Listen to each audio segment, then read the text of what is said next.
I'd like everyone to take a second and close your eyes. Think about a rock star. Maybe they play guitar, drums, bass, they sing. Just think about a rock star. Okay, open your eyes. Did it look something like this? Or this? Or maybe this?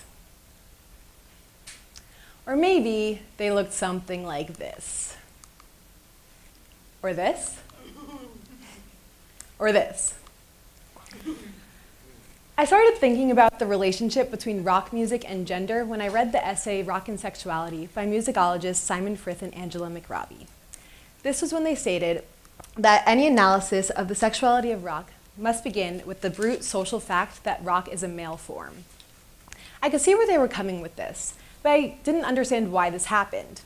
See, I'm not trying to debate on who it is invented rock and roll, but I do wonder why it is that we think of rock icons like Elvis Presley or Chuck Berry as the inventors of rock music, when someone like Sister Rosetta Tharpe was playing electric guitar riffs 10 years earlier.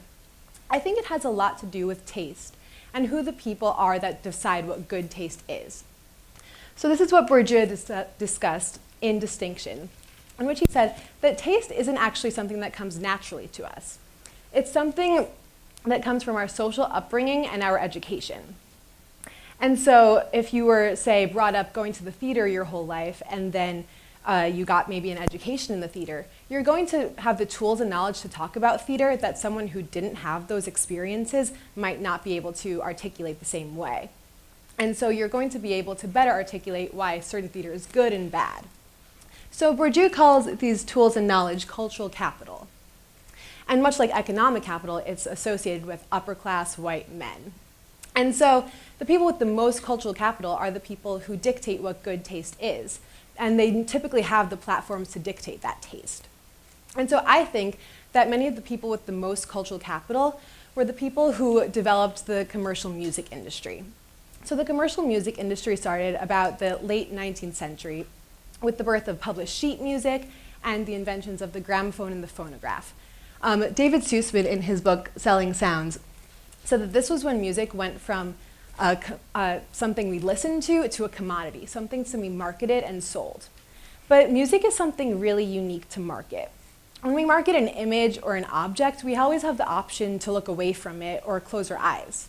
But when you think about music, music is an intrusive phenomenon. So the people in charge of the music industry realized this. They realized that they could control how people perceived certain musical genres and what they wanted to purchase based on playing music in different, just like public spaces, like stores and restaurants, the streets, even schools. And so the industry could normalize what the public thought about certain kinds of music based on what music was promoted and what music was suppressed. What music the industry labeled as, say, rock and roll, and what the industry labeled as race records or women's music. And so by marginalizing musical production that was not oriented towards the market, the industry was able to render certain music less legitimate or even just invisible. The music industry definitely normalized rock music to kind of portray this male form. And so Simon Frith and Angela McRobbie both use this term called cock rock to kind of define that. The definition of cock rock is music making in which performance is an explicit, crude, often aggressive performance of male sexuality. And they then outline certain characteristics of the typical cock rocker. And so Robert Plant will serve as our cock rock model of the day. So he has the wild, sexy, untamable hair. He wears his shirt open to emphasize the chest hair he may or may not have. He wears very tight pants to emphasize the bulge in his pants he may or may not have. He has a microphone or a guitar that serves as kind of a phallus. And his musical skills become synonymous with his sexual prowess. And so in the music itself, it's very rhythmically insistent, built around techniques of arousal and climax.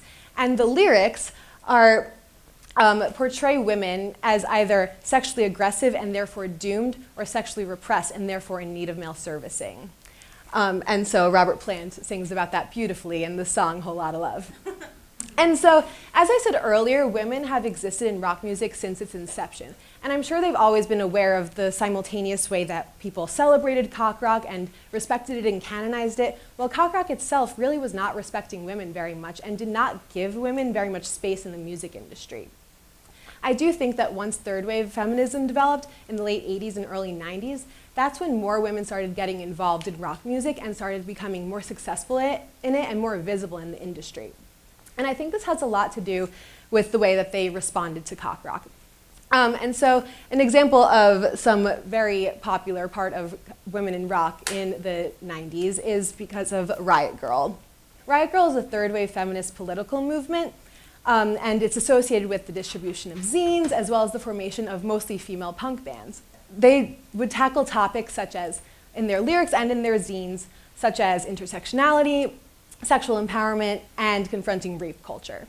It's important for me to point out in Mimi Wen's essay, It's Not a White World, Looking for the Race in Punk, the faces of Riot Grrrl, not necessarily everyone involved, but definitely the faces of Riot Grrrl were very much white middle-class women. But at the same time, Mimi Wen says that Riot Grrrl was one of the best things to ever happen to punk and rock and the white straight boy hegemony that kind of controls them. And as you can see by this poster, Riot Grrrl has always been aware that cock rock exists, and they're very determined to overthrow it.